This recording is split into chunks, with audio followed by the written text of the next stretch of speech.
Hi, everybody. I'm Kellie Lindnott. And I'm Debbie. Welcome to Debbie and Kellie Live. Yay, we've got a great guest today, a good friend of mine and Kellie's, Dr. Christen Scott.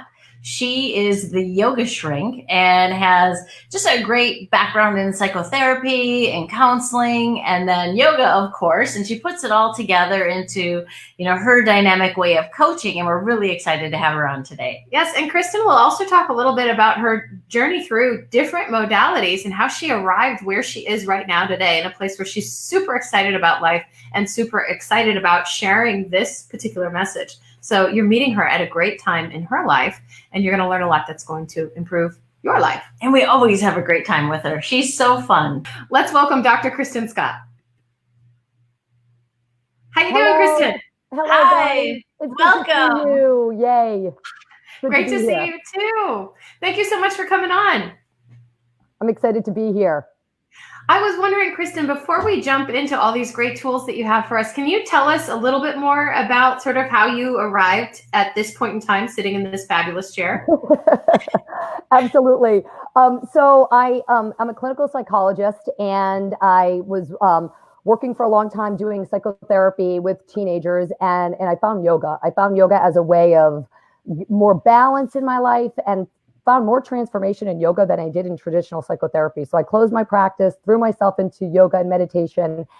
And then my husband and I moved to Florida. We opened a yoga studio called the Power Yoga Tribe, and we did that for 7 years and loved it.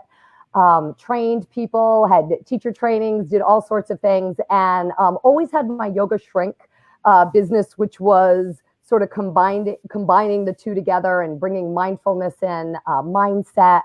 And so we recently closed the studio last September, really so that we could really do what we loved to do, which for me was to throw myself into my yoga shrink work and working with people individually and working with people in groups. And now I've really moved into a lot of work with the law of attraction and incorporating that into my coaching, which has been so much fun and so exciting.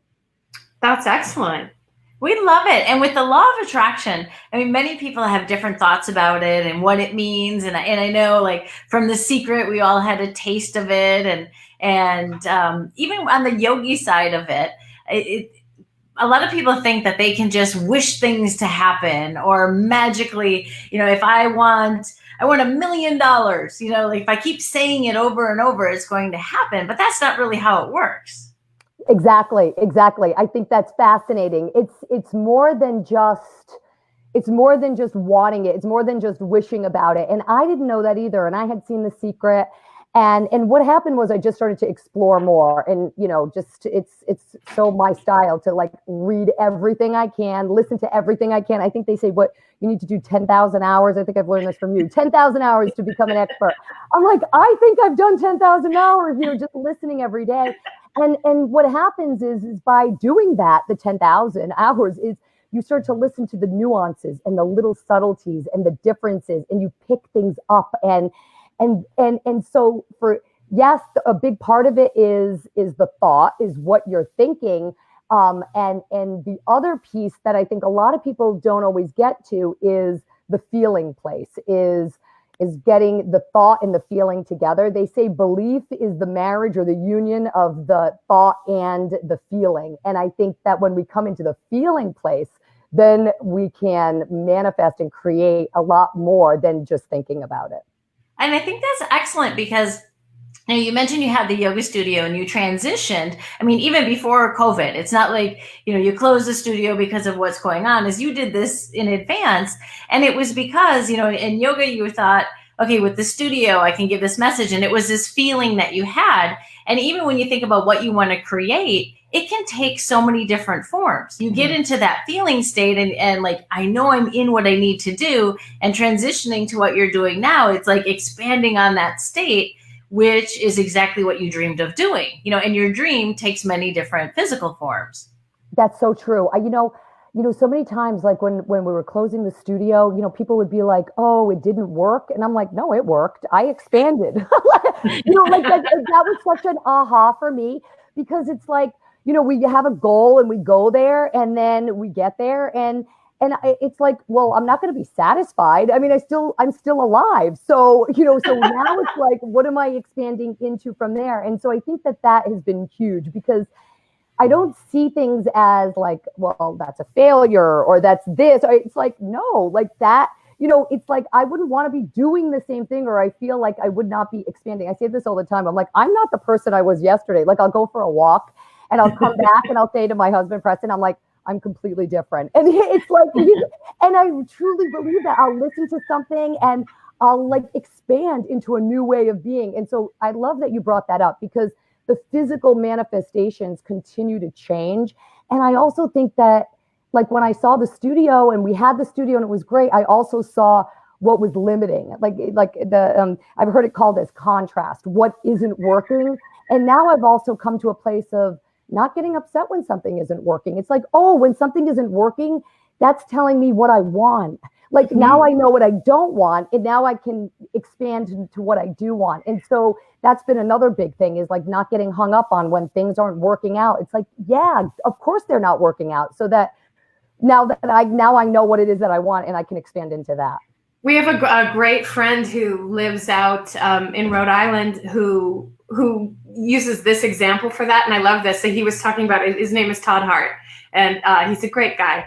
And he said, when he was talking about contrast, what we don't want versus what we do want, he thinks of like going into a restaurant and you order something and someone brings you the wrong plate of food, and you go, oh, thank you so much, I actually ordered the grilled cheese. And they take it away and they come back with a grilled cheese. So you recognize, I did not order the hamburger, I ordered the grilled cheese. And it's just a blip. And then you set your intention towards the grilled cheese and you start to feel really good about the grilled. Well, I do. And then here's, kind of a goofy example, but it's like that. It's like, oh yeah, no, I guess, no, I don't want this. But it's what I do want.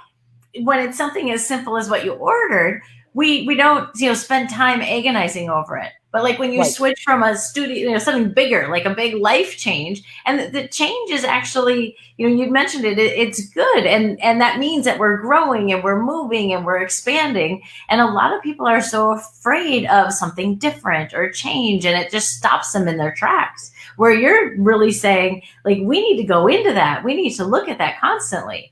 Absolutely. Well, one of the things that you talked about before we jumped on live today, Christen, is, there's the thought and then there's the emotion. And you mentioned this. Mm-hmm. Sometimes when we're stuck in an emotion because of something that has happened or something that we're looking at or judging, it's hard to move forward or shift. Do you want to talk a little bit about some of that?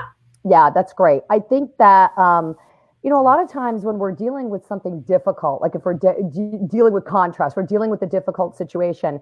And I think sometimes I think the big ones are health and wealth, like when you're dealing with a health issue or you're dealing with not being able to pay your bills, it's a little challenging to not feel that, on a consistent basis. And so it's funny, as a psychologist, I'm going to tell you, deny, like do not, like, and it's so funny. It's the complete opposite of what I used to say. But instead of like, if we're looking at something that's creating distress, like looking at or thinking about something that's creating a difficult feeling, then it's not looking at that, and so sometimes people be like, well, but that's avoiding reality. And so I'm like, well, but this reality is based on the past. I'm just viewing the past. So what I'm thinking about now is what's creating, my future. And so, or what I'm feeling also. So I think that a big thing about feeling is knowing, like, first of all, knowing what you're feeling. So having the awareness of what you're feeling and what's contributing to it. So if there is a thought that's contributing to it, like looking at your bank statement, then I'm going to tell you, don't look at your bank statement. Think about what it is that you do want, how do you want to live your life? Use your imagination, daydream. That's one of the things. There are many ways. I love the different ways that we can sort of move up. There's Esther and Jerry Hicks are big in the world of law of attraction, and they talk about this emotional guidance system and this emotional scale, and how we have a way of moving up this emotional guidance scale. And usually if you think about the lowest, it's fear, it's hopelessness. And then the highest is joy. They say that's our reason to be here, is to experience joy. And there are lots of little ones in between, like jealousy and worry and anger. And they start to bring us closer to joy. If you think about it, like, I'm just going to read this. It's like, Anger is something that is lower on the scale versus disappointment, where disappointment is a little bit less. So what we can do is there are definitely some different tools that we can start to use to get us out of that low negative vibration and up into a higher feeling state that then is also going to be, allowing us to draw more positive things towards us. What I like about that too is, a lot, especially, coming from like the yoga industry, it's like making everything happy and good. And, like we kind of skip that. We want to recognize that we have those feelings and those emotional states, and we can move up through it versus just, I'm good, everything's good. And putting out there that, this is the state I want to be in, and forgetting, what's actually happening to our body, those, physical feelings and emotions and how they transform. And I love this, you mentioned that it's almost like a ladder. So we might start in anger and what's something that I could do to make me feel slightly better? And we climb the ladder. You don't have to suspend disbelief entirely and jump into euphoria from anger. You can find your way. And you provided some of these tools earlier today for us. These are some of the things that you can use to kind of shift your way. Do you want to talk a little bit about some of these? Yeah, these are, so a lot of these that I've used, again, I love, there's a couple of greats, and Esther and Jerry Hicks is one of them. And they'll talk about daily meditation and napping. I love this because I meditate anyway. But if you're finding that you're just in a negative place and you're not feeling good, then meditate, stop the vibration. When we meditate, we stop the thought vibration because we notice the thought, we come back to the breath. We notice the thought, we come back to the breath. And so we're not really caught up in the thinking when we're meditating. I mean, that's sort of that's why we're meditating. We're witnessing it. And so meditation sort of stops that vibration. And sometimes even if you can't meditate, I'll nap. Like, I'll be like, you know what? It's just, I'm going to nap, and it's almost like it stops the thinking, and it's like you wake up and it's a new day. And so a lot of times people are like, really? Yeah, just nap for a half an hour, get up and let's stop that and let's start over. I think those are two that they talk about. The other one is I love this one is finding the feeling state. So when we're wanting something, this is a little bit more like when we're wanting something different in our life, like we're wanting health, or we're wanting to pay our bills, or we're wanting something, then what is it? It's not that we want, let's say we want money. It's not money that we want. It's what money's going to make us feel. And a lot of times when you say, what's the feeling? It's joy, it's ease, it's freedom of choice. And then it's like, well, where do I have that in my life? Well, I have that right now with my time, like freedom. Time is a freedom of mine, or what I think about, or what I choose to watch on Netflix, but I know it may sound silly, but those are all freedoms that we have. And if we can start being grateful for that, well, then we're going to draw more of that energy in. And so sometimes, like I found, like when there have been periods for me where I did deal with some financial difficulties. And I remember sometimes even just thinking about money was like, no matter what, it would be a negative vibration. So I would think about anything. This is like the next one, the specific to the general. Like no matter what, if I thought about money, it was going to be negative. And so even if I thought, when things get better, it still was accessing this. Well, I don't have it now. So it was like I would get it more general. Like I would just, what is going to make me feel better? And we have this great rescue dog, Annie. And we would just look at Annie, and we would be with Annie, and we'd be like, anything that's going to shift our feeling state. And Preston, when we were in this period where it was really difficult financially, and he would go to the dog park twice a day, you guys. It was so funny because I didn't know what he was doing. And he was like, I'm shifting my vibration. I am just watching dogs play, and I feel so good. And I got to tell you, like things started shifting. Like it was immediately like jobs come in, clients are coming in, checks come randomly in. And it's like, but when I think about that, it wouldn't happen. But that's what I'm saying. Sometimes when we think about the specific or a health issue, it's like, no matter what, I can't get my head around this because it's whatever, a big diagnosis. It's like, well, then don't even think about it. Like what's going to shift for you? And for me, it's always nature and animals. Like, dogs. I love it. even the feeling state, and then, be specific or general. I think of it too, like when I'm really stuck, and yes, I meditate and I love to nap. But the thing that switches me immediately is like, I'll go jump on my trampoline. And I just get that feeling, that joy and being a kid. And then all of a sudden I get like these new business ideas, or even when I think about like, how do I get myself out of this situation? I go jump on the trampoline, I get in that state, and now I've got 10 things that I can do to help myself get through this situation. And I feel like that's what I'm attracting is like, I've got these solutions now, and I can take action. And now anything I dreamed of is right in front of me. Yeah, definitely. For me, if I throw myself into water, a pool or a cold shower, and I have a new lease on life. And we all have our things. You start to figure out what makes you feel good. And I think, I love Tony Robbins too, who's like, change the state, change your feeling state. And that's what it is. I like to do handstands sometimes, and that helps. And music can shift my vibration. I know you guys are, you'll get a kick out of this. A lot of times in the morning, I've been listening to the Rocky theme song. Kristen's like, oh my God. I'm like, but there's something about that vibration of like, yes, and so I'm right there with you guys. Like, I think it's finding what's going to shift you. And for all of us, it could be physical. It could be, it could be auditory. I mean, I think it's like whatever can shift us, out of that vibration into a different vibration. I love those. Those are great examples. That's awesome. You've got the rampage of appreciation. We've heard that as the gratitude rampage too. We love that. That's an exercise. We do it with friends. Yeah. It's fun to sit face to face and do it with someone else. We'll have people set a timer, and for 3 minutes, you got to keep talking about what makes you feel good. And people end in tears, and then tears of joy, or they're laughing, and then they want to keep going. So we always do extra rounds. I love that. It is. I love that. Yeah, and it's just appreciating, looking around, and what do you appreciate? Even if you're in a negative, like looking like, oh, that's such a pretty blue. Like if we really are present, like we can find anything to be appreciative. But I love the face to face. That would be really, really powerful, really powerful.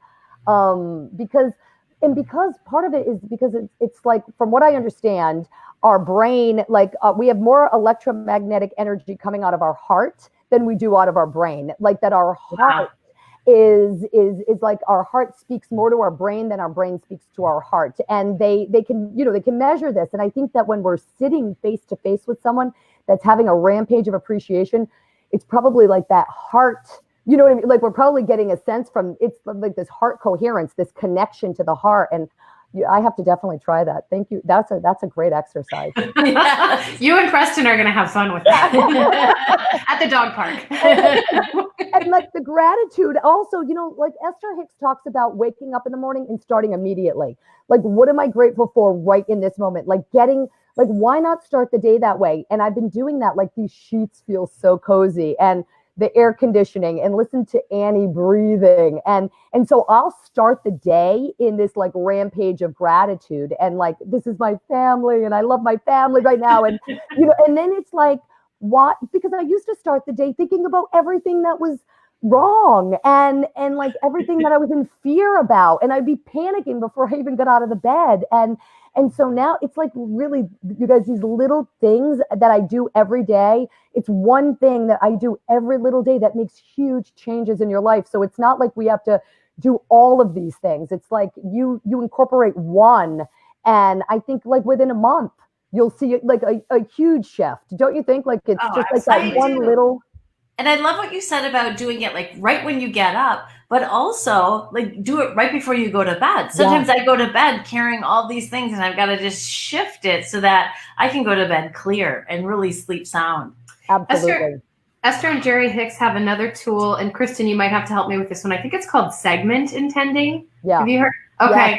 So I love this. This is something I read about from them years ago, and I love it. And it's essentially I do it before bed. I don't remember if they recommended that, but before bed, I think about the day and the different segments of the day and the transitions between those different segments as I know them. And obviously they could change. Mm-hmm. But then I kind of think about what I want to feel and how I want them to go. And I'm clear about what that could feel like. And I start to feel really good about the day. And then I turn out the lights and I go to bed. And when I wake up, I sort of have that roadmap of what I want to feel.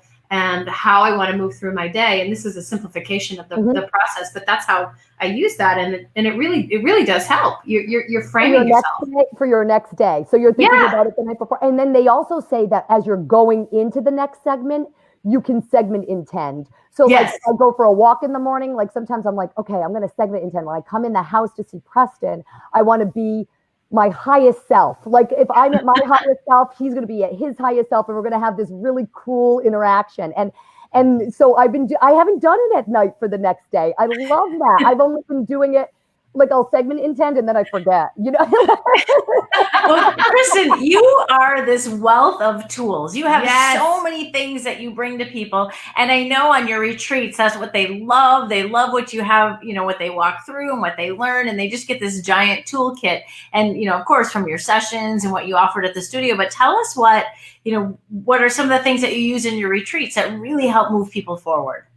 Well, I think we tend to, sometimes we will get to hear. A lot of times we start with, I sort of have this way of being with when I run retreats. We sort of start with mindfulness. We start with being present and, sort of grounding. And then we move into looking at things that aren't working in our lives. And so we'll use different tools of, bringing more awareness. And then we start to think about what it is that we want to create. And so most of my retreats and most of my work, and even my one-on-one work, tends to be that way. I always bring mindfulness in because mindfulness is, to me, it's the basis of it all. It's moment-to-moment, non-judgmental awareness. How can we go anywhere without that? And then I feel like then we can sort of look at ourselves without judgment and say, what is it that's not working? And it's okay that it's not working because now we're not in judgment. And then what is it that I really want to create? And then moving those blocks. And, I use so many different tools, and I always am like, Tony Robbins and like all of the greats. And like, I started to realize nothing's new. It's like, there's so many different tools out there, and just, I always learned this from you guys, honor who your teachers are, honor where it comes from, share it. And then, certain people, connect to certain tools, certain people connect to other tools. But I definitely, I bring in a lot of, basically everything from my years of clinical psychology and my years of as a yoga teacher and as a trainer. And so I guess but that's generally what I would think that's generally. Well, and you've got a special little gadget too. Oh, yeah. I wanted to get to the fun stuff. Okay, so let me show you this. So this comes from a book. It's called, I love to own, it's called E Squared by Pam Grout. And it's a fun one because if you're wanting to play with your law of attraction, it's like 9 exercises, and it's in like a lab. It's in a lab report. So this shows you the field of possibility, how law of attraction is all about how we we create from our field. So these are basically two wire hangers that I've just made long, unraveled. And when we're feeling something and thinking about something positive, they're going to open up. And when we're feeling something negative, they're going to close. So let me just get them stable. Okay, great. And now I'm going to think about getting married and how I felt when I got married to Preston. And it was awesome, and everyone was around. And so I'm not doing anything. They just moved. So now, and that has a lot to do with the electromagnetic energy of my brain and my heart. So now I'm going to come back to neutral again. Okay. And I'm going to think about something negative. I'm going to think about when my dog Lilo passed away and how that felt. And obviously that's a pretty negative feeling still. And so even though I'm talking about it and I'm calm, isn't it interesting how in my heart center, like I can talk about Lilo and, and it's like, if it's still in my heart center when I think about it, I'm just, and so, yes, this is awesome because it's funny when I did this on retreat and like people were picking it up and they were like, should I move? And I was like, you guys, this is, like, this is not like what it is going to do is sometimes, we don't want to listen to our hearts. And to me, I'll pick them up and I'll go, really, what does my heart believe? We know what our heart believes. It's a physical manifestation for me to say, okay, I know. And so that's why I love this. And everyone's always texting me like, how do you do that again? And like,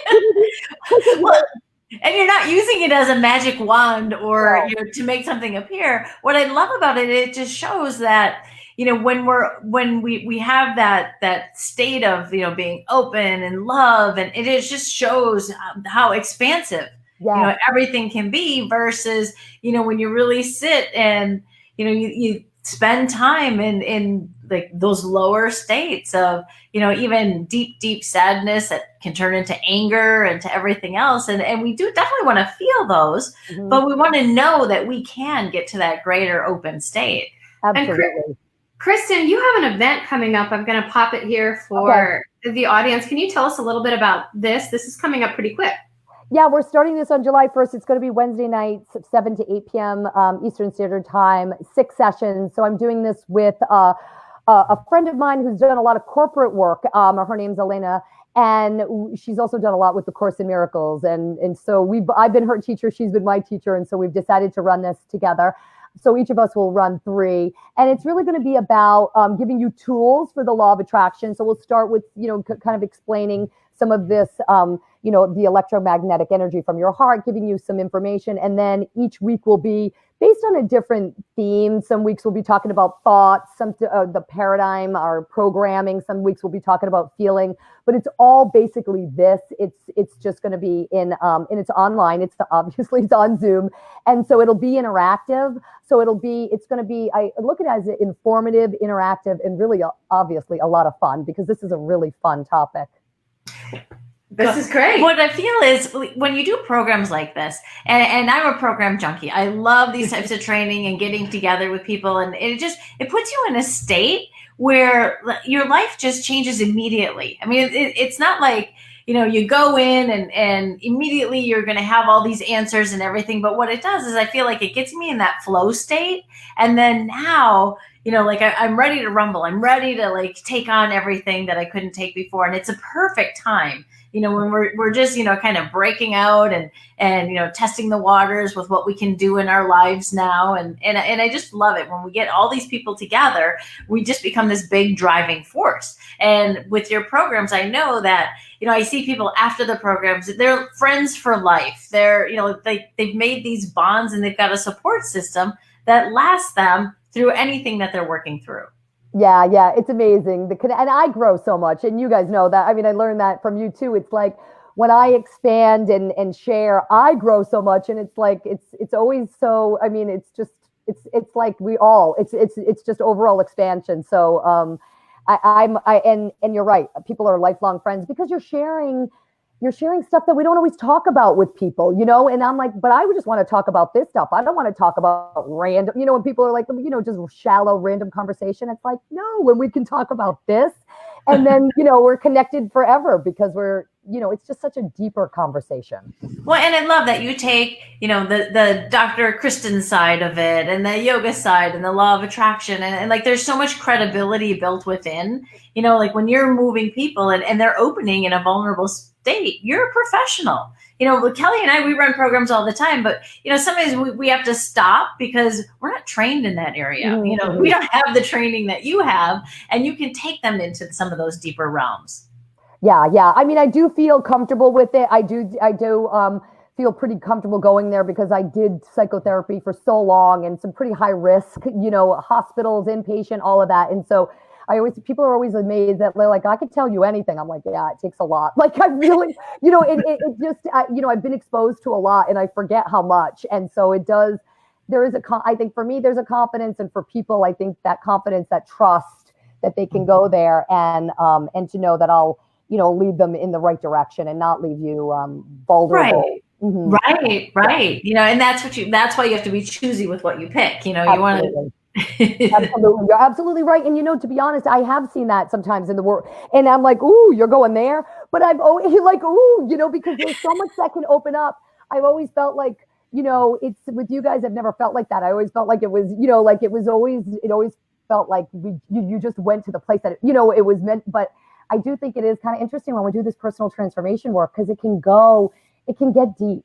And so, yeah, and I love it. I mean, I love being able to do that with people, and then I have the ability to do it individually, which is great, because sometimes people don't want to go that deep, in a group situation. Fantastic. And that's why we recommend you a lot, because, you've got it going and you've helped so many people, and they can reach you at christenscott2012 @gmail.com for coaching or any of your programs. Absolutely. Christen, Thank you. Thank you so much for hopping on for this mini Wednesday show. We love having you. We hope to have you again and to talk more about this and other things. But you were such a light, and we're so delighted that you could come, and we look forward to more. Absolutely. Thank you guys so much. I look forward to seeing you. Hi, everybody. I'm Kellie Lynn. And I'm Debbie. And we want you on our show. We'd love to hear more about what you're doing in life that influences others in a positive way or inspires others, as well as any tools you might have to share. All you have to do is email me, Debbie@wildkauai.com. We hope to hear from you.